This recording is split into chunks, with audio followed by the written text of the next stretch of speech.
ನೀನ್ ಹೇಗೂ ತಾಯಿ ಆಗಲ್ಲ. ಬೇರೆಯವ್ರು ಆಗ್ತಿದಾರೆ ಅಂದ್ರೆ ಅವ್ರನ್ನು ಅನುಮಾನಿಸ್ತ್ಯಾ? ಅಷ್ಟಕ್ಕೂ ಅವ್ರ ಬಗ್ಗೆ ನಿನಗೆ ಯಾಕೆ? ನಿನ್ನ ಬಗ್ಗೆ ನೀನ್ ನೋಡ್ಕೋ. ಪ್ರತಿಯೊಂದಕ್ಕೂ ದೊಡ್ಡ CID ತರ ಹೊರಟೋಗ್ತಾಳೆ. 4 ದಿನ ಕಾನ್ಸ್ಟೇಬಲ್ ಕೆಲಸ ಮಾಡಿರೋದು ನೀನು ದೊಡ್ಡ ಪೊಲೀಸ್ ಆಫೀಸರ್ ತರ ಫೀಲ್ ಆಗ್ತೀಯಾ? ನನ್ ಮಗನ್ಗಿಂತ ದೊಡ್ಡ ಆಫೀಸರ್ ಏನೇ ನೀನು? ಬಾ ಬಾರೆ ಅತ್ತೆ.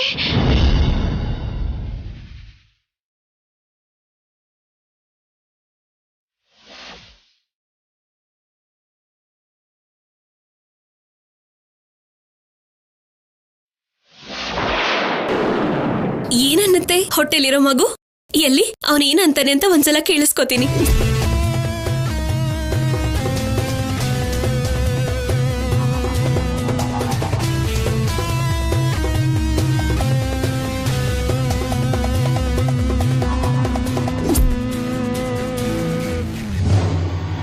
ಸ್ಯಾಮ್,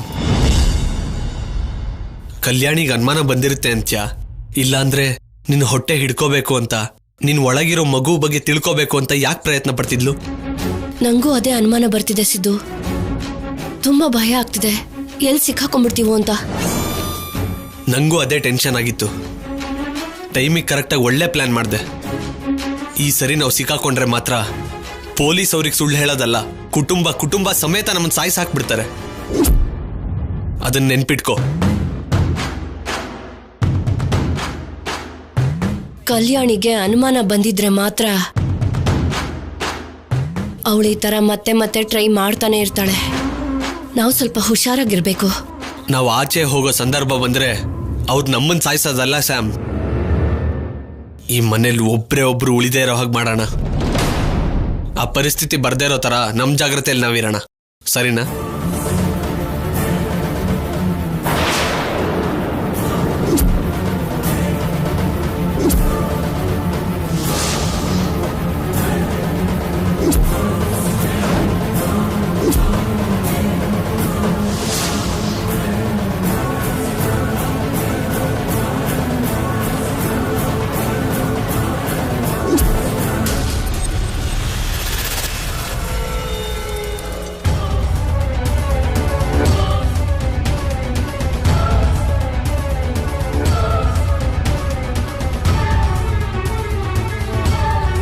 ಹೊಟ್ಟೆಲ್ ಮಗು ಇದೆ ಅಲ್ವಾ, ಹುಷಾರಾಗಿರು ಅಂತ ಹೇಳ್ತಾ ಇದ್ದೆ ಕಲ್ಯಾಣಿ, ಅಷ್ಟೇ.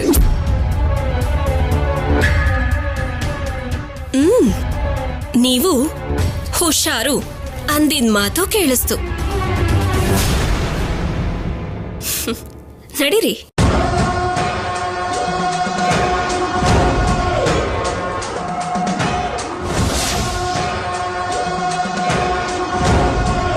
ಸಂಪದ, ನೀನೀಗ ಗರ್ಭಿಣಿ ಅಲ್ವಾ? ಡಾಕ್ಟರ್ಗೆ ಸರಿಯಾಗಿ ತೋರಿಸ್ತಿದ್ಯೋ ಇಲ್ವೋ? ಅದಕ್ಕೆ ಇವರು ನಮ್ಮ ಪಕ್ಕದ ಮನೆಯವರು ತುಂಬಾ ಜನರಿಗೆ ಹೆರಿಗೆ ಮಾಡಿಸಿದ್ದಾರೆ. ಅಂದ್ರೆ ಸೂಲ್ಗಿತ್ತಿ ಕೆಲಸ ಮಾಡ್ತಾರೆ.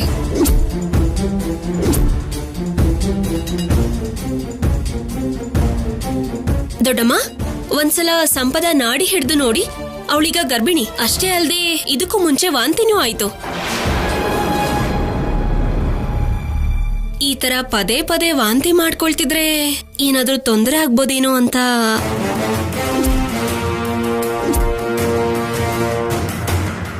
ಹೌದು ವಸಂತ, ಒಂದ್ಸಲ ನೋಡು, ಮನೆಯಲ್ಲಿ ನಾವು ಒಂದು ಪೂಜೆನ ಇಟ್ಕೊಂಡಿದೀವಿ.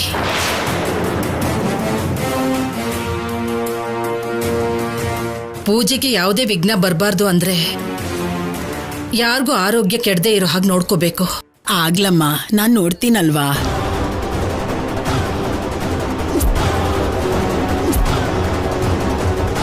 ಯಾಕೆ ಸಂಪದ ಹಾಗೆ ನೋಡ್ತಿದ್ಯಾ? ಕೂತ್ಕೋ ಕೂತ್ಕೋ.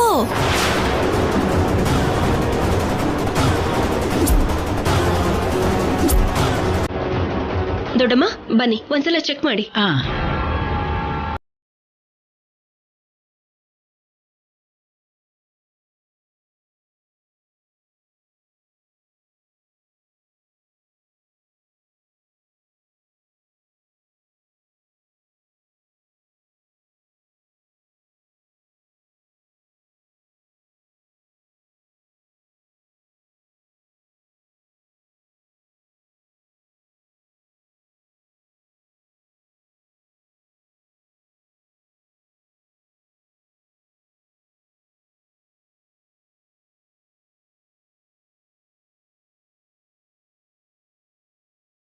ಯಾಕೆ ಹಾಗೆ ಬೆವರ್ತಿದ್ಯಾ ನೀನು?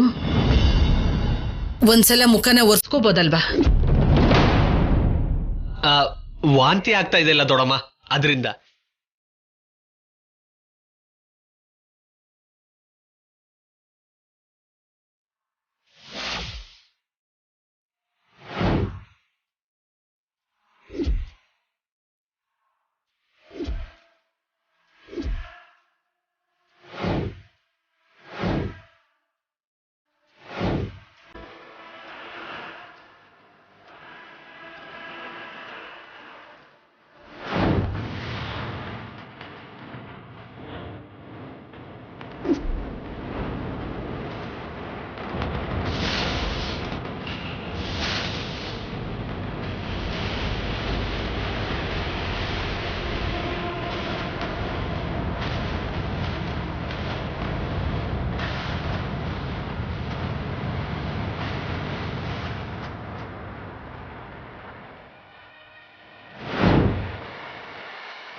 ಅಯ್ಯಯ್ಯೋ, ದಮಯಂತಿ ಬಿದ್ಬಿಟ್ಲು.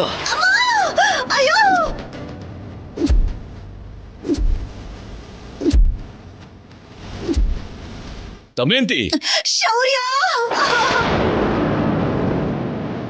ದಮಯಂತಿ, ದಮಯಂತಿ, ಅಯ್ಯೋ,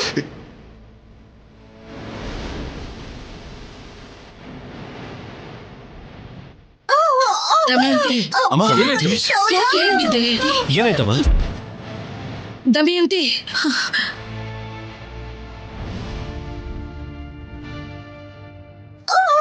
ಅಯ್ಯೋ, ಅಷ್ಟು ದೂರದಿಂದ ತಗೊಂಡ್ ಬಂದೆ. ಎಲ್ಲೂ ಒಂದ್ ಬಾಳೆಹಣ್ಣು ಬಿದ್ದಿರ್ಲಿಲ್ಲ.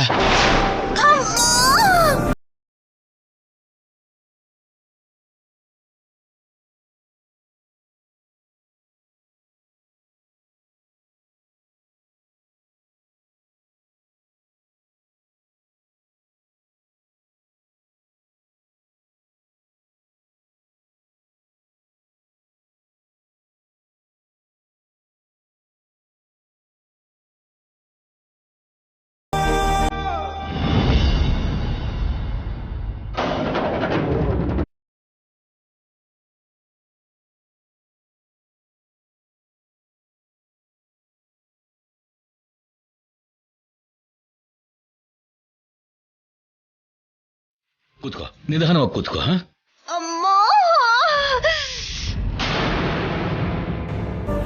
ಇದ್ದಕ್ಕಿದ್ದ ಹಾಗೆ ಬಾಳೆಹಣ್ಣು ಬಿದ್ದು ನಾನು ಕೆಳಗಡೆ ಜಾರ್ ಬಿದ್ದೋದೆ ಅಂದ್ರೆ ಇದೆಲ್ಲ ಅನುಪಮ ಮಾಡ್ತಾ ಇರೋ ಕೆಲ್ಸನೇ.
ನಿಮ್ಗಳ ವಿಷಯನ ಅವನಿನ್ನು ನನಗೆ ಹೇಳಿಲ್ಲ ಬಿಡು. ಒಂದ್ಸಲ ನೀವು ಅವನು ನೋಡಿದ್ರೆ ಅರ್ಥ ಆಗತ್ತೆ ನಿಮ್ಗೆ.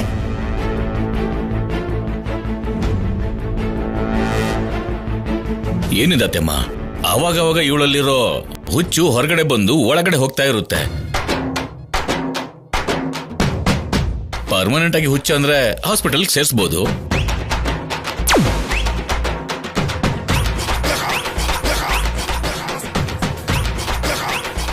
ಅನ್ನಿ ಅನ್ನಿ, ನನ್ನ ಭಕ್ತಿ ನಿಮ್ಗೆ ಹುಚ್ಚ ತರ ಕಾಣಿಸತ್ತಾ? ಇಲ್ಲೋಡು, ಏಟ್ ಬಿದ್ದಿದೆ, ಸ್ವಲ್ಪ ಹೊತ್ತು ಸುಮ್ನೆ ಇರು. ಯಾಕೆ ಕಿರ್ಸ್ತಿದ್ಯಾ? ನಾವಲ್ಲಿ ಪೂಜೆ ಮಾಡಿಸ್ಬೇಕು ಅಂತ ಅನ್ಕೋತಿದ್ರೆ ನೀನಿಲ್ಲಿ ಬಿದ್ದು ಸೊಂಟ ಬೇರೆ ಮುರ್ಕೊಂಡಿದ್ಯಾ. ಏನಾಗ್ತಿದ್ಯೋ ಏನೋ ನನ್ಗಂತೂ ಅರ್ಥ ಆಗ್ತಿಲ್ಲ. ತಾಯಿ, ನೀನ್ ನೆಮ್ಮದಿಯಾಗಿ ಸ್ವಲ್ಪ ಹೊತ್ತು ಕೂತ್ಕೋ. ನೋವು ಕಡಿಮೆ ಆಗದಿದ್ರೆ ಹಾಸ್ಪಿಟ್ಲ್ಗೆ ಹೋಗಿ ಬಂದ್ರಾಯ್ತು.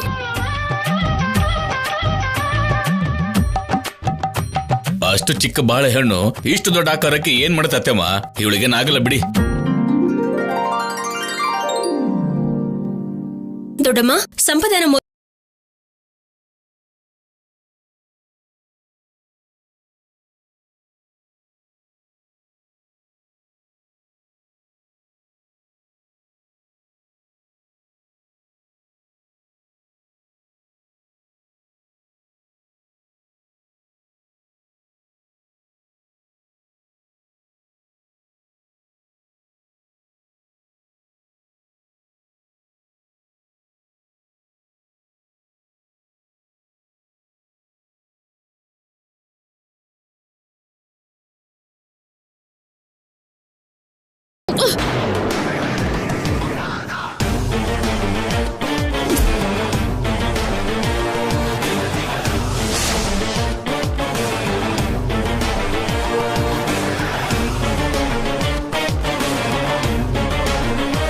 ಇದಕ್ ಮುಂಚೆ ಕೂಡ ವಾಂತಿ ಆಯ್ತು ಅಂದ್ರೆ ಮತ್ತೆ ಇವಾಗ ಕೂಡ ಮಾಡ್ತಿದ್ದಾಳೆ.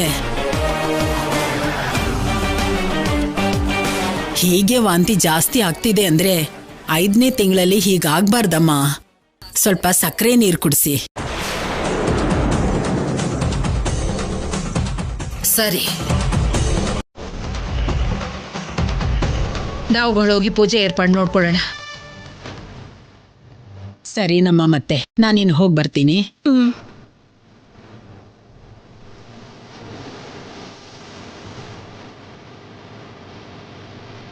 ಸರಿ ಬನ್ನಿ, ಎಲ್ಲ ಪೂಜೆಗೆ ಏರ್ಪಾಡು ಮಾಡೋಣ. ಅಮ್ಮ, ನೀನ್ ರೆಸ್ಟ್ ತಗೋ.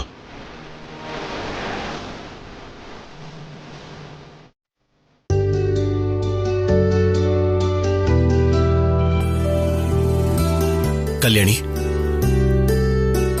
ಈಗ್ಲಾದ್ರೂ ನಂಬ್ತೀಯ ಸಂಪದ ಗರ್ಭಿಣಿ ಅಂತ?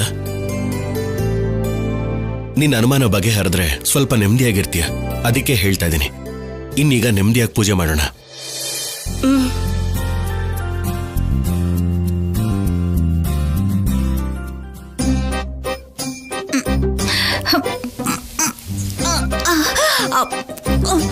ಅಯ್ಯೋ, ಎಲ್ಲಿಗೆ ದಮಯಂತಿ?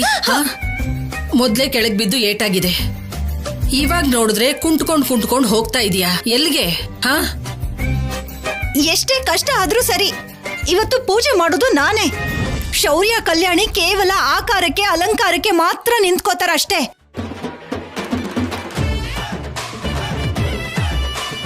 ಇವತ್ತು ಪೂಜೆ ಮಾಡೋದು ಮಾತ್ರ ನಾನೇ. ಪುಣ್ಯ ಫಲ ನನಗೆ ಸಿಗ್ಬೇಕು. ಯಾರೊಬ್ರು ಕೂಡ ಹತ್ರ ಬರಬಾರ್ದು, ಹೇಳ್ತಾ ಇದ್ದೀನಿ. ಸರಿ, ಇವಾಗ ಅದೆಲ್ಲ ಯಾಕೆ? ಅಜ್ಜಿ, ಬ್ಯಾಂಕಲ್ಲಿದ್ದ ಒಡವೆ ಕೂಡ ತರಿಸಿದ್ದಾಯ್ತು. ಇದಕ್ಕೂ ಮುಂಚೆ ಪೂಜೆಗಿಟ್ಟಾಗ ನೆಮ್ಮದಿಯಾಗಿ ಪೂಜೆ ಮಾಡಕ್ ಆಗಿರ್ಲಿಲ್ಲ.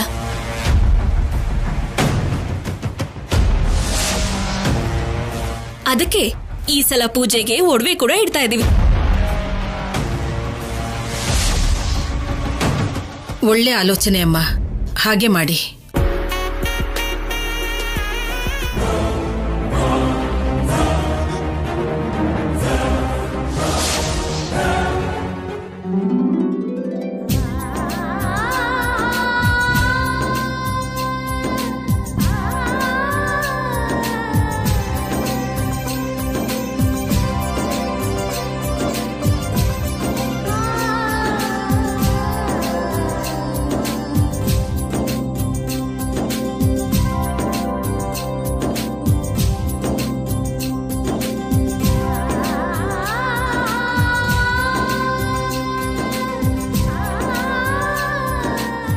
ಬನ್ನಿ ಪುರೋಹಿತ್ರೆ. ನಮಸ್ಕಾರ ಅಮ್ಮ.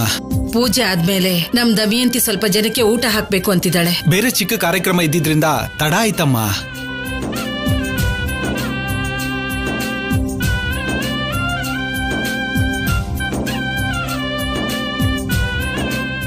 ಸರಿ ಪುರೋಹಿತ್ರೆ, ಮೊದಲು ಪೂಜೆ ಶುರು ಮಾಡಿ. ಆಗ್ಲಿ.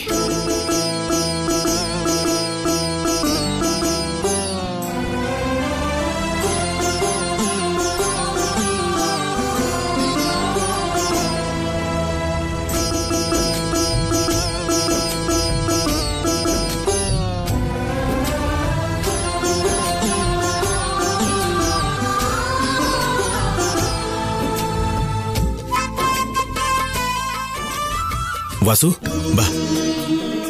ನಿನ್ಗೋಸ್ಕರನೇ ಕಾಯ್ತಿದ್ದೆ. ತಗೊಂಡ್ ಬಂದ್ಯಾ? ತಗೊಂಡ್ ಬಂದಿದ್ದೀನಿ ಶೌರ್ಯ. Thank you Vasu. ನಾನು ಹೊರಡ್ತೀನಿ. ಸರಿ ವಾಸು, ಥ್ಯಾಂಕ್ ಯು. ಬರ್ತೀನಿ ಶೌರ್ಯ.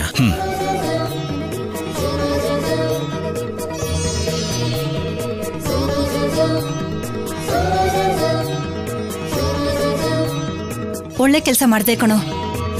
ಇವತ್ತು ಗಣಪತಿಗೆ ಒಡವೆಯಿಂದ ಅಲಂಕಾರ ಮಾಡಿದ್ರೆ ಒಳ್ಳೇದು ಅಂತ ಹೇಳಿದ್ರು.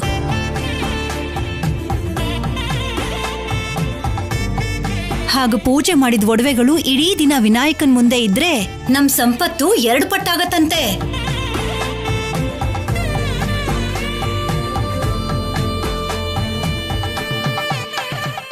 ಸಂಪದ ಅಂದ್ರೆ ಈ ಸಂಪದ ಅಲ್ಲ, ಈ ಸಂಪದ.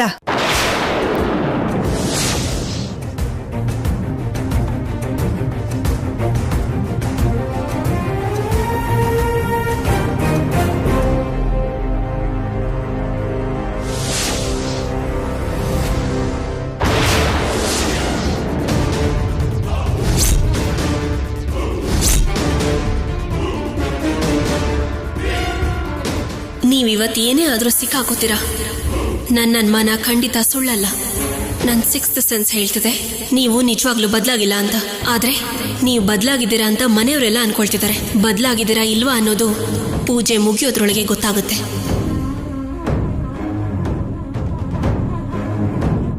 ಸರಿ, ಸಮೀಕ್ ಸರಿಯಾಗಿ ಒಡವೆಗಳು ಬಂದಿರೋದ್ರಿಂದ ದೇವ್ರ ಹತ್ರ ಒಡವೆಗಳನ್ನ ಇಟ್ಟು ಪೂಜೆ ಶುರು ಮಾಡೋಣ.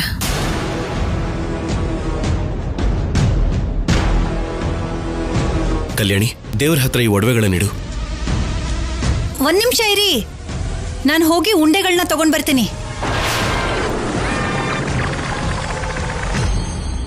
ಚಿನ್ನಿ, ಇವಳ ಉಂಡೆನ ಬಿಡೋ ತರ ಇಲ್ಲ. ನೀನ್ ಸುಮ್ನಿರು ಬಾವ. ಪೂಜೆ ಶುರುವಾಗಿದೆ. ನೀನ್ ಇವಾಗ ಏನಾದ್ರೂ ಅಂದೆ ಅನ್ಕೋ, ಮತ್ತೆ ಜಗಳ ಮಾಡ್ತಾಳೆ.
ಏನ್ ಸಿದ್ದು, ಬಿಕ್ಕಳಿಗೆ ಬರ್ತಿದ್ಯಾ?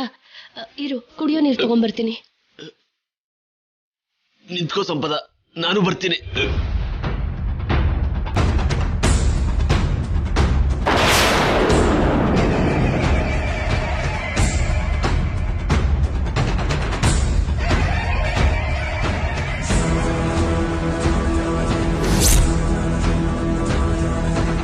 ಸಿದ್ದು, ಆ ಒಡವೆಗಳನ್ನ ನೋಡ್ತಿದ್ರೆ ಎಷ್ಟೋ ದಿನ ಆದ್ಮೇಲೆ ನಮ್ಗೆ ನಮ್ಮ ಒಡವೆಗಳು ಕಾಣಿಸ್ತಿದೆ ಅನ್ನಿಸ್ತು. ಹೇಗಾದ್ರೂ ಆ ಒಡವೆಗಳನ್ನ ಎಗರಿಸ್ಬಿಡೋಣ. ಸ್ಯಾಮ್, ಜೋರಾಗಿ ಮಾತಾಡ್ಬೇಡ. ಯಾರನ್ನ ಕೇಳಿಸ್ಕೊಂಡ್ರೆ ನಾವು ಸಿಕ್ಕಾಕೋತೀವಿ. ಎಲ್ರೂ ಪೂಜೆ ಬಿಸಿನಲ್ಲಿದ್ದಾರೆ, ಯಾರು ಕೇಳಿಸ್ಕೊಳಲ್ಲ ಬಿಡು. ಯಾರು ಕೇಳಿಸ್ಕೊಂಡ್ರು ಕೇಳಿಸ್ಕೊಳ್ದೇ ಇದ್ರು ನಮ್ಮ ಅಕ್ಕ ಕೇಳಿಸ್ಕೊಂಡ್ರೆ ಸಾಕು, ನಂಗೂ ಭಾಗ ಬೇಕು ಅಂತ ಬಂದ್ಬಿಡ್ತಾಳೆ. ಅವ್ರು ಕೇಳಕ್ ಮುಂಚೆ ನಾವೇ ಕೊಟ್ಬಿಟ್ರೆ ಆಯ್ತಲ್ವಾ? ಅವ್ರು ನಮ್ಗೆ ಹೆಲ್ಪ್ ಮಾಡ್ತಾರೆ. ಆ ಬಂಗಾರಕ್ಕೋಸ್ಕರ ಎಷ್ಟು ಕಷ್ಟಪಟ್ಟಿದ್ದೀವಿ, ಅದರಿಂದನೇ ಅಲ್ವಾ ನಾವು ಸಿಕ್ಕಾಕೊಂಡಿದ್ದು. ಹಂಗಿದ್ದಾಗ ಅವ್ರನ್ನ ಬಿಡೋ ಚಾನ್ಸೇ ಇಲ್ಲ, ಆ ಬಂಗಾರನ ಕೂಡ ಬಿಡೋದಿಲ್ಲ. ಸರಿ, ಒಂದ್ ವೇಳೆ ನಿಮ್ಮ ಅಕ್ಕ ಏನಾದ್ರೂ ಮಾತಾಡಿದ್ರು ನಾವ್ ಎಲ್ಲಾರ ದೃಷ್ಟಿಲಿ ಹೇಗ್ ಮಾತಾಡ್ತಿದೀವೋ ಅದೇ ರೀತಿ ಮಾತಾಡ್ಬೇಕು. ನಿಮ್ಮ ಅಕ್ಕನ ಹತ್ರ ಬೇರೆ ರೀತಿ ಮಾತಾಡ್ದೆ ಅನ್ಕೋ, ನಿಮ್ಮ ಅಕ್ಕ ಸುಮ್ನೆ ಇರಲ್ಲ, ಜಗಳ ಮಾಡ್ತಾರೆ. ಅದರಿಂದ ನಾವಿಬ್ರು ಸಿಕ್ಕಾಕೋತೀವಿ.